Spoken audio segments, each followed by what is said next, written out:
दोस्तों ये किस्सा है साल 1987 के आसपास का।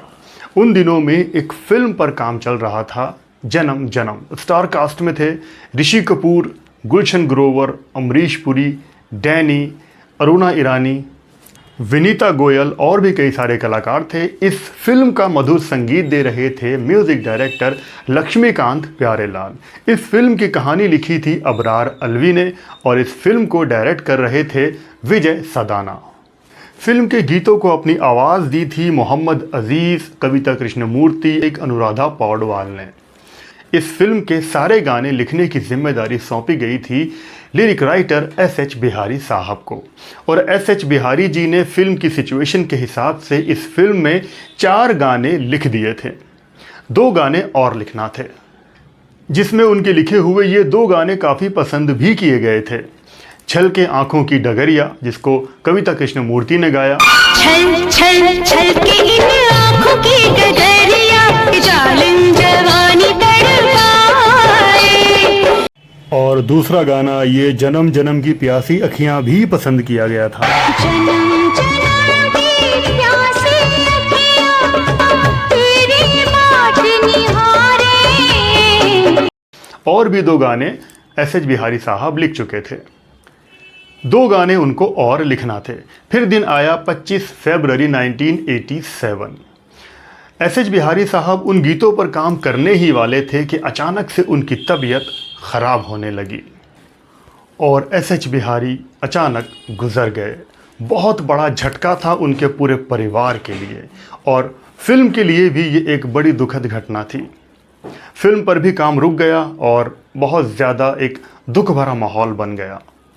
तब कुछ दिन ऐसे ही गुजर गए। फिर कुछ दिन के बाद फिल्म के प्रोड्यूसर डायरेक्टर विजय सदाना जी ने सोचा कि फिल्म के 2 गीतों को किससे लिखवाया जाए। आखिरकार फिल्म तो कंप्लीट करनी ही थी। तब उनके जहन में नाम आया मजरूह सुल्तानपुरी का, क्योंकि एस.एच. बिहारी और मजरूह सुल्तानपुरी की गहरी दोस्ती थी। तब फिल्म के प्रोड्यूसर ने बात की एस.एच. बिहारी की पत्नी सफ़िया जी से और उनसे कहा कि वो इस फिल्म के 2 गाने मजरूह सुल्तानपुरी से लिखवाना चाहते हैं। आपको कोई एतराज़ तो नहीं? सफ़िया जी ने कहा कि मुझे कोई परेशानी नहीं है, आप लिखवा लीजिए। तब मजरूह साहब से इस फिल्म के गीत लिखवाने की बात की गई। मजरूह सुल्तानपुरी ने कहा कि मैं गाने तो लिख दूंगा, लेकिन मेरी एक शर्त है। शर्त यह है कि जो ये 2 गाने मैं लिखूंगा, इसका सारा पैसा सफ़िया जी को जाना चाहिए। मुझे इन गीतों का 1 रुपया भी नहीं चाहिए। जैसा कि आपने बिहारी साहब के साथ कॉन्ट्रैक्ट किया था कि सारे गीत लिखने का पैसा आपको दिया जाएगा, तो इन 2 गानों का भी सारा पैसा आप एस.एच. बिहारी के परिवार को देंगे।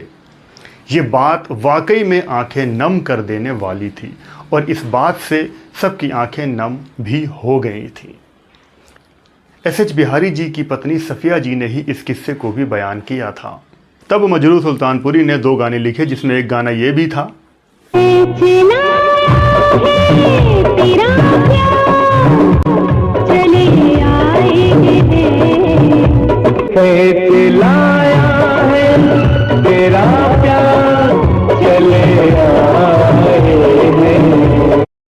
और दूसरा गाना जो मजरूह सुल्तानपुरी ने लिखा वो ये रहा इस फिल्म का,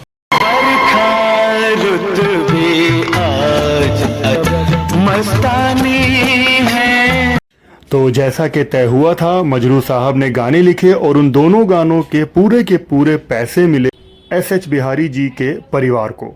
ये फिल्म रिलीज़ हुई, लेकिन ये फिल्म कामयाब नहीं हो पाई और ये फ्लॉप साबित रही। बहुत अच्छी कहानी होने के बाद भी इस फिल्म को कामयाबी नहीं मिली।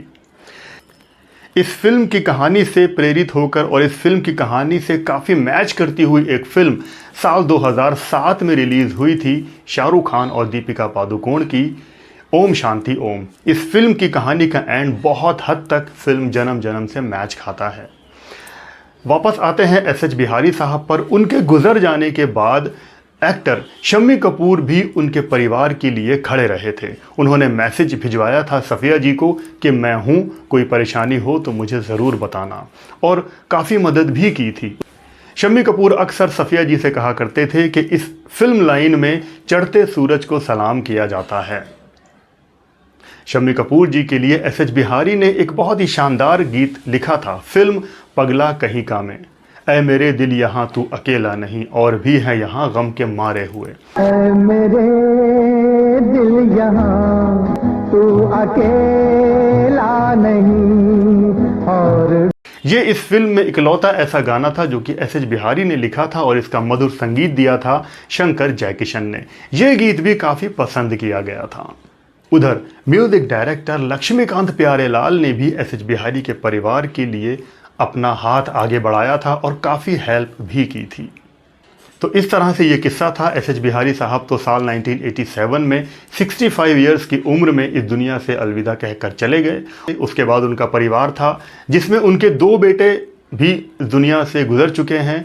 एक बेटा तो बिहारी साहब के जीते जी ही दुनिया से रुखसत हो गया था। उसके बाद साल 1996 में उनकी बेटी जो कि एयर होस्टेस थी वो भी एक प्लेन क्रैश में दुनिया से रुखसत हो गई। उनके एक भाई थे वो भी गुजर चुके हैं। उनकी एक बहन थी जो कि पाकिस्तान चली गई थी। कुछ साल पहले तक उनकी पत्नी सफ़िया और उनकी बेटी UAE में रह रहे थे। तो ये सारी इन्फॉर्मेशन थी। मुझे लगा आप सबसे ये बात शेयर करनी चाहिए। वीडियो पसंद आया हो तो लाइक कर देना, चैनल पे नए हो तो सब्सक्राइब करना। आप लोग अपना बहुत बहुत ख्याल रखें और देखते रहें रेट्रो शोवेज। जय भारत, जय हिंद।